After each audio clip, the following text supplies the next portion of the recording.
До крајот на годината, државата треба да ја заврши комплетната тендерска документација, а дури потоа да распише тендер за избор на компанија која ќе пушти газ низ гасоводот од Клечовце до Штип.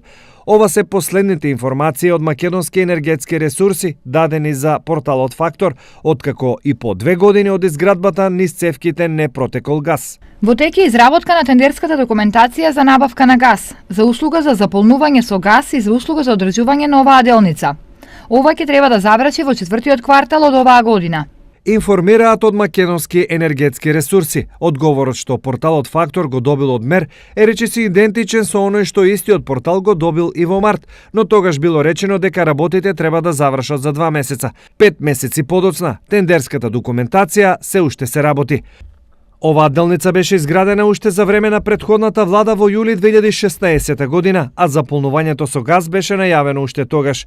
Во меѓувреме Штип интензивно работи на изготвување на проект за гасификација на општината, која чини околу 12.000 евра. Изведувачот се нафаќа да во рок од 3 месеци го заврши идејниот проект и дополнителни уште 3 месеци да го заврши и основниот проект за гасификација на градот Штип.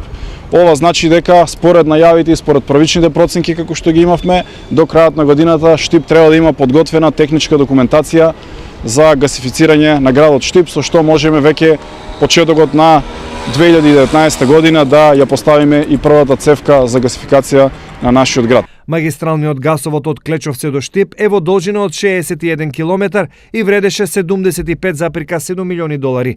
Изградбата сепак беше подмирување на клириншкиот долг од Руската Федерација кон Македонија во висина од 60 милиони долари. Според роковите кои ги најавуваат надлежните, до 2020 година ќе се изградат краците на магистралниот гасовод од Штип до Неготино и до Битола и од Скопје до Гостивар и Тетово. За годинава веќе се обезбедени 32 милиони евра за градба и 8 милиони евра за средување на имотно-правните работи. Националниот гасовод во првата фаза опфаќа 17 општини во кои ќе се вклучени министерства и повеќе институции.